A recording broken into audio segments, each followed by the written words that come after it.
Мучил я как-то в аду одну душу. И как славный мазохист он сам требовал наказания.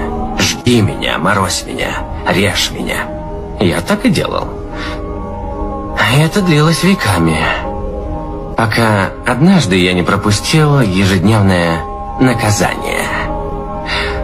А когда вернулся, он плакал.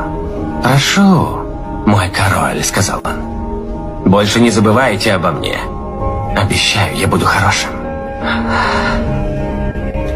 И тогда я понял, что он настолько себя ненавидит и настолько не уважает, что каким бы жестоким я ни был, всего лишь малая доля моего внимания придавала значение его бессмысленному существованию.